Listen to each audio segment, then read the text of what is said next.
Mesdames, Messieurs, bonjour. Permettez-moi de vous entretenir aujourd'hui du président américain Biden, sa glace à la vanille et ses larmes de crocodile sur Gaza. En effet, cette image est marquante.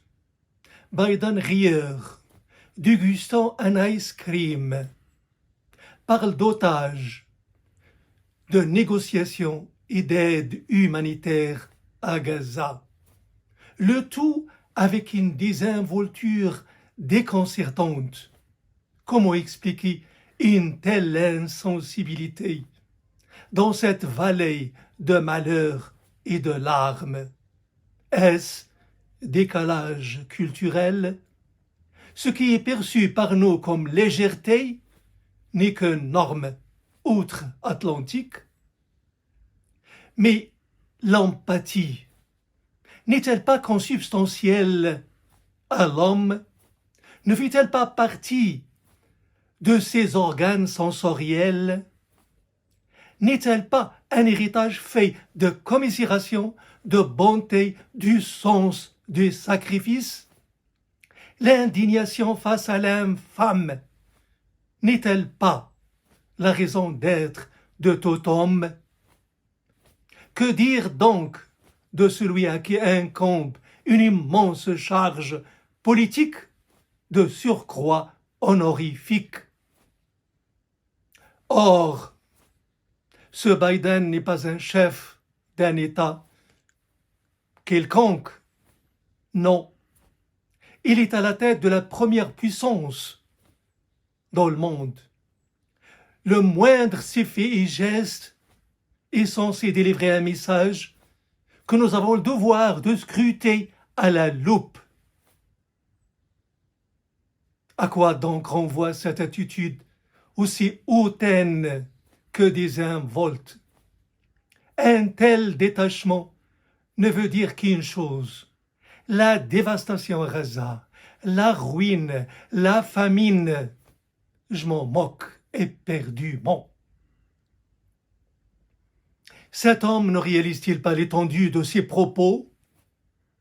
Ne réalise-t-il pas qu'au moment où il papotait sur Gaza, des enfants sont déchiquetés sous les bombes, d'autres sous les décombres, fratries et parents compris? Une telle désinvolture ne prête-t-elle pas à cet homme ces traits dont l'impassibilité plastifiée le déshumanise? Alors déguste-t-il une glace à la vanille ou les cadavres de ses propres petits-enfants? Comment être indifférent à une guerre impitoyable qui a tous les traits d'un génocide, d'un effroyable génocide? Vandalisme et pillage, famine, prisonniers dénudés et torturés, bombes larguées, villes et villages rasés, même le phosphore blanc est invité à perpétrer ses ravages. S'opposer fermement à un cessez-le-feu, soutenir aveuglément Israël n'est nullement par conviction, c'est juste un opportunisme politique bassement intéressé et mesquin. Certains gestes génèrent la honte. Rappelons celui du président israélien, tel un adolescent boutonneux, gavé de pétards, apposant sa signature avec un sourire hagard sur des bombes destinées à semer dévastation et ruine à Gaza.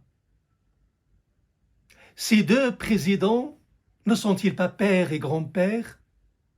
Ceux-ci ne les incitent-ils pas à se transporter, ne serait-ce qu'un instant, dans l'autre camp, avoir un minimum de grandeur d'âme et regarder autrement ces familles, ces enfants qui meurent de faim?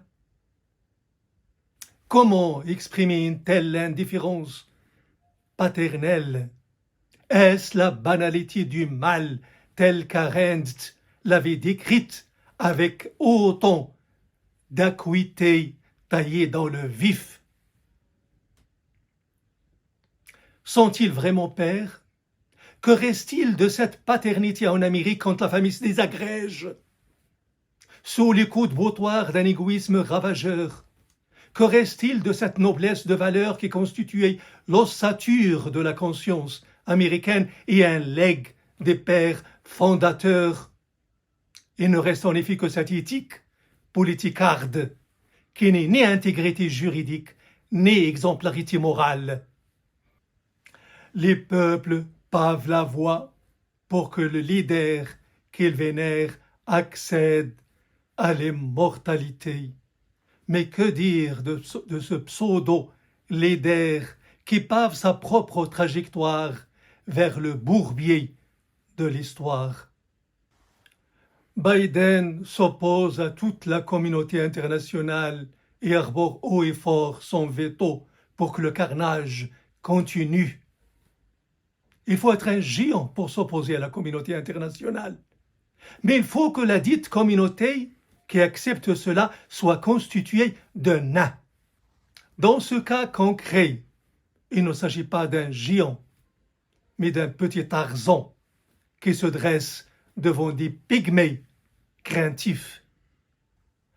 Comment expliquer une telle dérive? Biden veut mobiliser à ses côtés le lobby juif pour remporter les élections. Mais quelle myopie intellectuelle! Le jour venu, le voilà récoltant défaite, déshonneur et comble de malheur la réintronisation de son pire ennemi, Trump. Je suis sûr que le jour de sa cuisante défaite, Biden ne pourra plus déguster une glace à la vanille. Les cadavres des petits-enfants Razaoui sont là, altérant, abîmant un palais qu'il ne distingue plus entre le salé et le sucré. Je vous remercie pour votre attention et à très bientôt.